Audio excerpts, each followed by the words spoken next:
Assalamualaikum warahmatullahi wabarakatuh. Jumpa lagi dengan kakek Tata di Kita Edu Channel.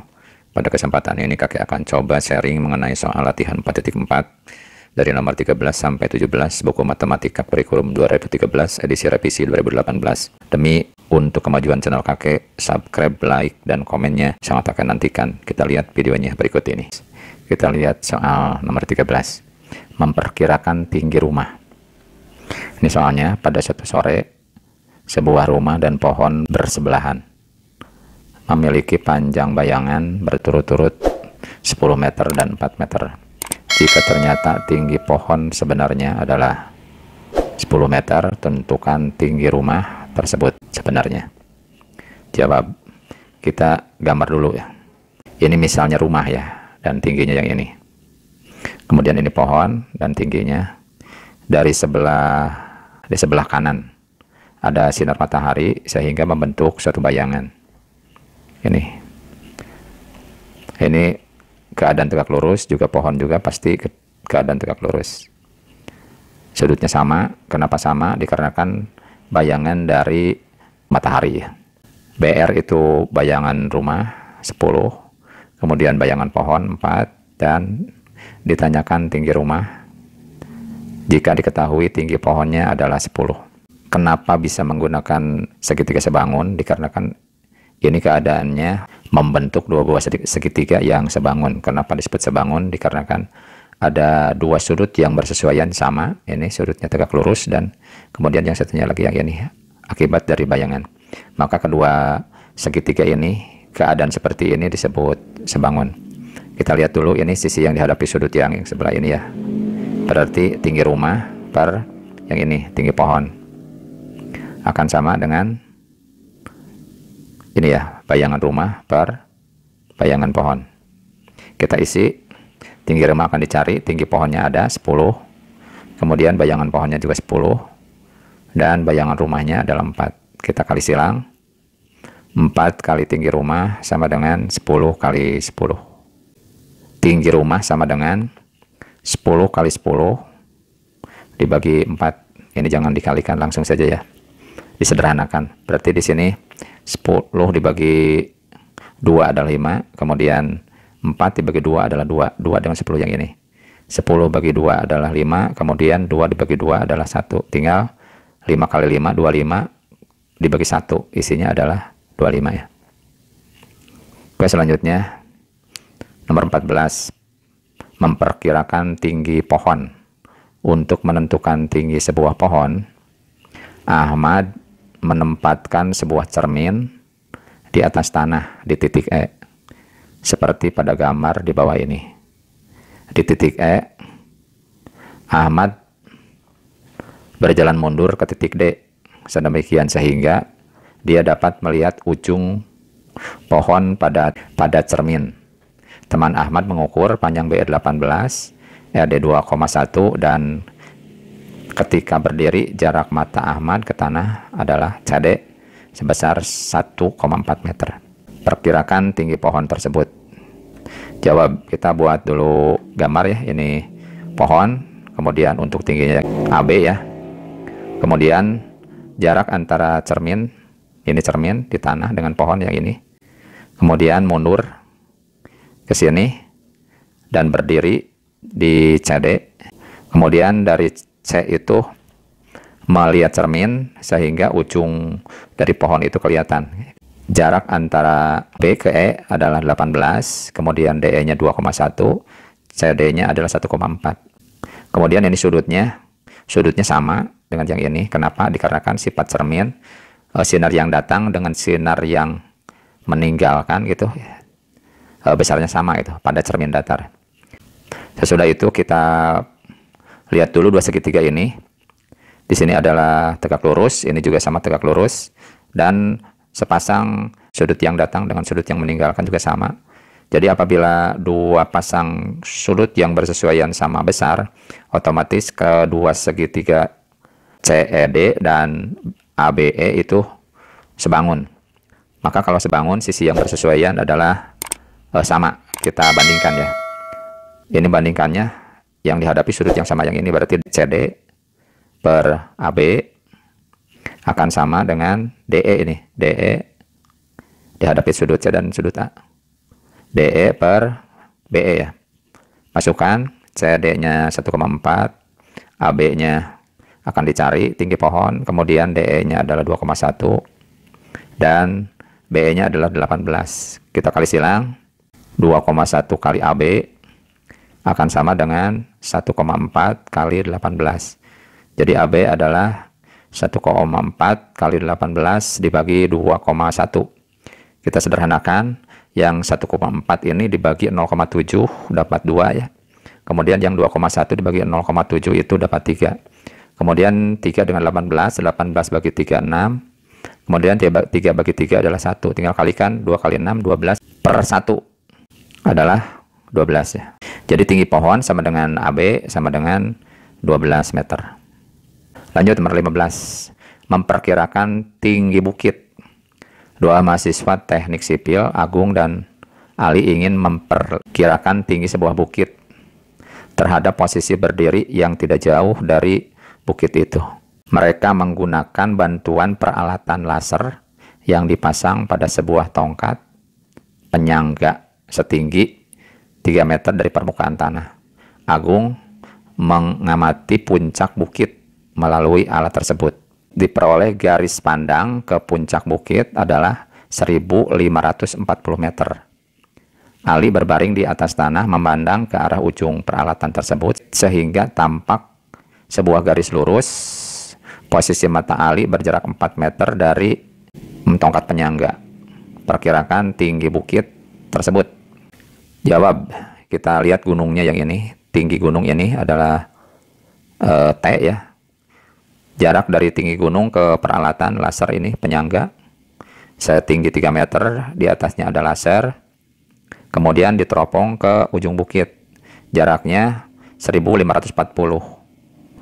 Kemudian dari jarak 4 meter ini melihat ke ujung peralatan tersebut sehingga membuat garis lurus. Ini jaraknya 4, kemudian tongkatnya tegak lurus sama dengan arah dari tinggi bukit. Nah, sekarang yang akan dicari adalah tingginya, tinggi yang ini. Tapi di sini tidak ada yang berpasangan ya, makanya ini ada 1540, jadi kita harus cari dulu J yang ini supaya kita punya pasangan sisi ya, yang bersesuaian. Untuk mencari J adalah J kuadrat, 4 kuadrat ditambah 3 kuadrat, berarti 16 ditambah 9. Hasilnya jadi 25. Untuk J saja diakarkan, akar dari 25 hasilnya adalah 5 ya, jadi ini 5 gitu. Nah, kita buat perbandingan.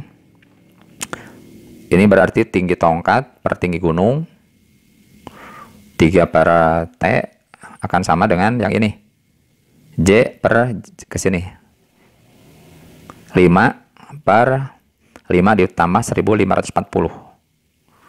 3 per T sama dengan 5 per 1545. Kita kali silangkan, 5 kali T akan sama dengan 3 kali 1545. Jadi T sama dengan 3 kali 1545 dibagi 5 gitu. Ini bisa disederhanakan.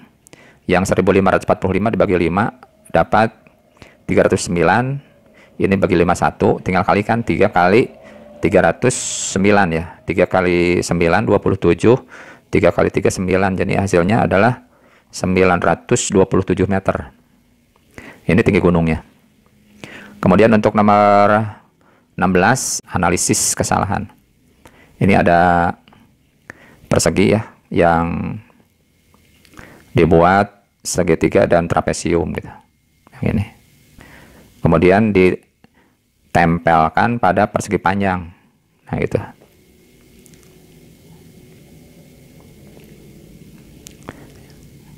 Gambar A menunjukkan persegi dengan panjang sisi 8 satuan. Yang ini. Persegi itu dibagi menjadi 4 bagian. 2 segitiga dan 2 lagi trapesium. PQ dan RS. Kemudian gambar B, persegi panjang berukuran 5 kali 13 satuan. Persegi itu dibagi 4 lagi, yaitu 2 segitiga P aksen Q aksen, kemudian 2 trapesium R aksen dan S aksen. Di sini yang menjadi masalah, apakah 8 kali 8 ini kan sama dengan 5 kali 13? Jika tidak, bagaimana kamu menjelaskannya? Di mana letak kesalahannya? Oke, kita lihat kesalahannya ya. Kita gambar lagi ya. Gambar lagi. Nah, ini segitiga P, ini Q, ini trapesium R dan S. Nah, kasih warna. Kemudian ini diletakkan pada persegi panjang dengan ukuran 13 kali 5 ya. Nah, ini trapesiumnya, ini segitiganya. Ini trapesium, juga ini segitiga. P aksen, Q aksen, R aksen, dan S aksen. Dipasangkan, ini tidak menutupi persegi panjang yang ini gitu. Jadi ada celah yang ada di sini. Apakah 8 kali 8 sama dengan 5 kali 13? Jawabannya tidak sama. Kita lihat luas persegi panjang, luas 2 segitiga ditambah luas 2 trapesium. Jadi untuk segitiganya 2 kali setengah kali 8 kali 3, ini alasnya 8, tingginya 3 sama. Kemudian 2 kali setengah kali 5, ini tingginya 5. Dan sisi yang sejajarnya 3 dan 5 gitu. Jadi ini 2 kali setengah 1, jadi 8 kali 3 ditambah 5 kali 3 ditambah 5. Berarti 24 kali 5 kali 8, 40. Isinya adalah 64. Jadi luas persegi panjang dikurangi luas 2 segitiga dikurangi luas trapesium adalah 65 kurang 64, jadi 1. Nah, di sini letak ketidaksamaannya. Jadi yang 8 kali 8 itu tidak sama dengan 5 kali 13. Ternyata di sini kalau dipasangkan ini tidak menutup semua. Jadi ada celah. Yang celahnya ini luasnya pasti 1 gitu ya. Dikarenakan ini 2 segitiga ditambah 2 trapesium, luasnya 64 gitu. Itu yang menjadi jawaban. Apakah 8 kali 8 sama dengan 3 kali 15? Jawabannya tidak. Ini buktinya ya. Lanjut, yang nomor 17. Analisa kesalahan. Perhatikan gambar di bawah ini. Jelaskan di manakah letak kesalahannya. Nah, ini ada segitiga. Ini yang kuning itu garis miringnya. Kemudian di sini ada segitiga yang kecil, juga yang lebih kecil, dan persegi panjang. Kemudian ada lagi ukurannya sama ya, ini garis miringnya. Kemudian ini segitiga yang kecil, ini segitiga yang agak besar. Ini, nah ini keadaannya seperti ini gitu. Nah, yang menjadi masalah, kenapa kalau ditukar ya, kalau ditukar posisinya segitiga ini menjadi ada yang kosong ini gitu. Jadi ada yang kosong, tidak sama dengan yang seperti ini gitu. Jadi kan ini 15, ini harusnya 15, jadi ada yang tambahan yang ini. Perhatikan gambar di bawah, jelaskan di manakah letak kesalahannya. Kita coba lihat gambar yang satu ini. Nah, gambar yang ke satu ini. Gambar yang ke satu di sini adalah gambarnya di bawah garis miring segitiga yang ini ya, yang besar di bawah di sini. Berarti luasnya lebih kecil dari luas segitiga yang besar. Nah, yang ini. Pada segitiga yang pertama, ini A, B, C, D, E, dan F ya. Luas segitiga ABC setengah kali 13 kali 5 ya. Isinya adalah 32,5.